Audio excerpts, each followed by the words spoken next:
Bien-aimés dans le Seigneur, bonjour. Réveillons-nous et commençons une journée avec la méditation.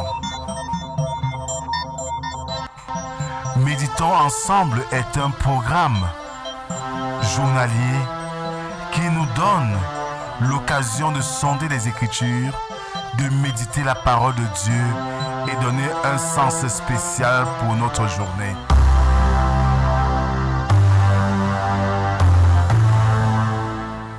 Méditons ensemble est disponible sur les plateformes numériques.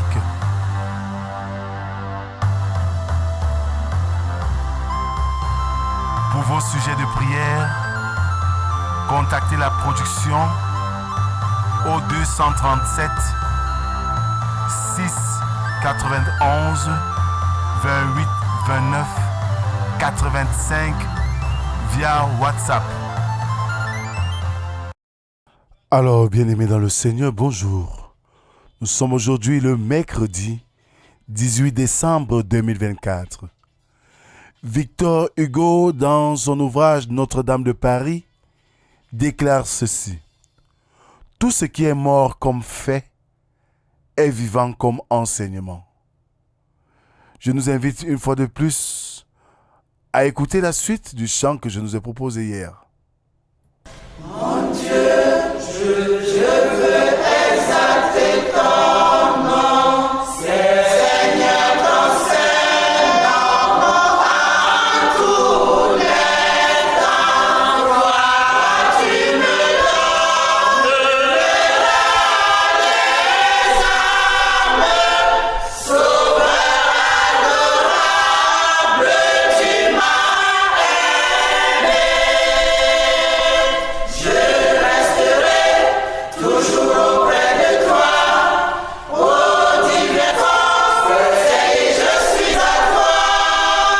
Prince de la paix, je le confie à toi. Sauveur adorable, tu m'as aimé. Sauveur adorable, tu m'as aimé. Continuons à adorer notre Dieu avec le psaume du jour, le numéro 45, dont nous ferons lecture des 6 premières strophes. Des paroles pleines de charme bouillonnent dans mon cœur. Je dis, mon œuvre est pour le roi, que ma langue soit comme la plume d'un habile écrivain. Tu es le plus beau des fils de l'homme. La grâce est répandue sur tes lèvres. C'est pourquoi Dieu t'a béni pour toujours. Vaillant guerrier, ceins ton épée, ta parure et ta gloire. Oui, ta gloire. Sois vainqueur, monte sur ton char, défends la vérité, la douceur et la justice, et que ta droite se signale par de merveilleux exploits. Tes flèches sont aiguës, des peuples tomberont sous toi. Elles perceront le cœur des ennemis du roi. Ton trône, ô Dieu, est à toujours, le sceptre de ton règne est un sceptre d'équité. Amen. Père éternel, nous voici rassemblés devant toi ce matin dans notre exercice quotidien de méditation. Viens nous instruire par ta parole. Viens transformer nos cœurs par ta parole. Parle, Seigneur, nous t'écoutons. Amen. Ce matin, nous méditons dans l'évangile de Jésus-Christ selon Luc, chapitre 1er, versets 1 à 17.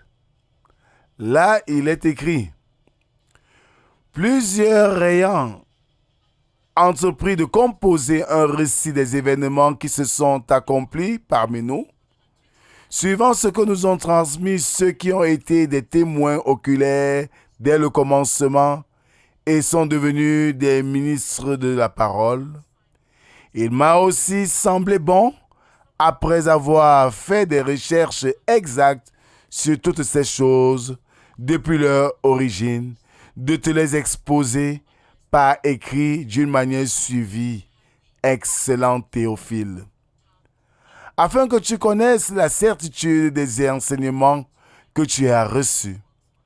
Du temps d'Hérode, roi de Judée, il y avait un sacrificateur nommé Zacharie.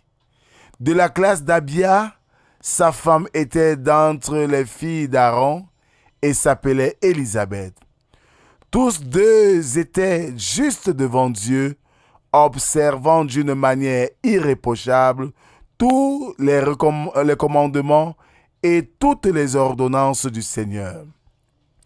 Ils n'avaient point d'enfants parce qu'Élisabeth était stérile, et ils étaient l'un et l'autre avancés en âge. Or, pendant qu'il s'acquittait de ses fonctions devant Dieu, selon le tour de sa classe, il fut appelé par le sort, d'après la règle du sacerdoce, à entrer dans le temple du Seigneur pour offrir le parfum. Toute la multitude du peuple était dehors en prière à l'heure du parfum. Alors un ange du Seigneur apparut à Zacharie et se tint debout à droite de l'autel des parfums. Zacharie fut troublé en le voyant, et la frayeur s'empara de lui. Mais l'ange lui dit, « Ne crains point, Zacharie, car ta prière a été exaucée. Ta femme Élisabeth t'enfantera un fils, et tu lui donneras le nom de Jean. Il sera pour toi un sujet de joie et d'allégresse, et plusieurs se réjouiront de sa naissance. Car il sera grand devant le Seigneur. Il ne boira ni vin, ni liqueur enivrante, et il sera rempli de l'Esprit Saint dès le sein de sa mère. Il ramènera plusieurs des fils d'Israël au Seigneur, leur Dieu. Il marchera devant Dieu avec l'esprit et la puissance d'Élie pour ramener les cœurs des pères vers les enfants et les rebelles à la sagesse des justes, afin de préparer au Seigneur un peuple bien disposé. Amen. Bien-aimés dans le Seigneur, ce matin nous abordons le premier livre, je vous l'ai dit, le premier chapitre de l'évangile de Luc. Selon certaines sources, Luc était un médecin et il aborde ce texte de manière très objective, nous fait connaître et vivre l'expérience avec Christ. Il adresse ses lettres à Théophile. Théophile, nous pourrons connaître ce nom dans le jargon des noms qu'on offre aux personnes, mais l'analyse de ce nom, nous le déchiffrons, nous le découpons en deux phases. Théo et philia. Théo qui veut dire Dieu et philia qui veut dire ami. On aura donc ami de Dieu. Donc Luc s'adresse à tous les amis de Dieu.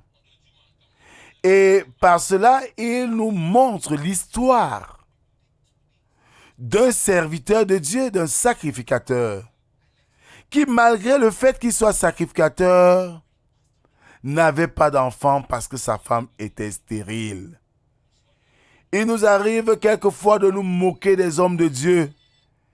Il est homme de Dieu, mais il souffre. Il est homme de Dieu, mais il a les problèmes. Nous sommes tous des candidats à la difficulté de la vie. Bien-aimé, Zacharie, devant cette réalité, n'a jamais baissé la garde.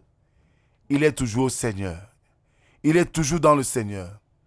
Voilà qui sera choisi pour entrer dans le lieu très très saint, parce que tout le monde n'y entrait pas. C'était le jour du grand pardon, du Yom Kippour. Il devait aller pour encenser, mettre du parfum. Et pendant qu'il va dans ce lieu et se met en prière, il aura la visite de l'ange qui lui annoncera la bonne nouvelle, que ces prières qu'il a longtemps élevées à Dieu sont montées jusqu'à lui. Frères et sœurs, quelle que soit la durée de la nuit, le jour finit par arriver. Zacharie est resté fidèle en son Seigneur. Il a persévéré dans la prière. Et aujourd'hui, l'ange lui dit, ses prières sont montées jusqu'à Dieu et tu auras ce que tu as tant attendu. Combien sommes-nous qui nous décourageons face aux épreuves de la vie? Combien sommes-nous qui nous décourageons quand nous n'avons pas la solution à nos problèmes? Combien sommes-nous qui optons pour des solutions rapides qui pourront même plus tard nous détourner de la face de Dieu et qui nous obligera quelquefois même à hypothéquer notre âme? Zacharie a attendu. Et le texte précise qu'il était avancé en âge. Ça veut dire en fait qu'au regard des avancées technologiques, il ne pouvait plus enfanter. La ménopause chez la femme était arrivée. C'est pour cela que l'auteur dit ils étaient avancés en âge. Mais ça n'a pas empêché que le miracle s'accomplisse. Mon frère, retiens ce matin, avec Dieu l'impossible est possible. Amen. Merci Seigneur pour cet autre message que tu nous délivres ce matin, de te faire confiance et de rester fidèle en toi, parce que tu as des plans merveilleux pour chacun d'entre nous. Nous te prions Seigneur pour tous ceux-là qui crient à toi chaque jour, afin qu'ils soient pétris d'une bonne persévérance pour continuer à élever leur voix vers toi, parce qu'en ton temps voulu, tu te manifesteras. Nous te prions pour cette journée avec tout ce que nous aurons à faire, avec les activités qui annoncent les fins d'année. Père éternel, accompagne-nous, protège-nous, purifie-nous et donne-nous, Seigneur, de nous préparer véritablement pour accueillir le Sauveur glorieux. C'est au nom de Jésus-Christ, ton Fils, que nous t'avons ainsi prié, lui qui nous a appris à te dire, notre Père qui es aux cieux, que ton nom soit sanctifié, que ton règne vienne, que ta volonté soit faite sur la terre comme au ciel. Donne-nous aujourd'hui notre pain de ce jour. Pardonne nos offenses, comme nous pardonnons aussi à ceux qui nous ont offensés. Ne nous soumets pas en tentation, mais délivre-nous du mal, car c'est à toi qu'appartiennent le règne, la puissance et la gloire, pour les siècles des siècles. Amen. Mes bien-aimés dans le Seigneur, la persévérance est ce qu'il nous faut pour atteindre notre but. Avec Dieu, l'impossible est possible. Il suffit seulement d'y croire. Je vous confie à la grâce de Dieu. Qu'il vous bénisse, qu'il vous protège et qu'il vous accompagne partout où vous irez. Au nom du Père, du Fils et du Saint-Esprit, un seul Dieu éternellement béni. Amen. Bonne journée à tous et à demain si Dieu le veut. Shalom. Mon Dieu, je veux exalter ton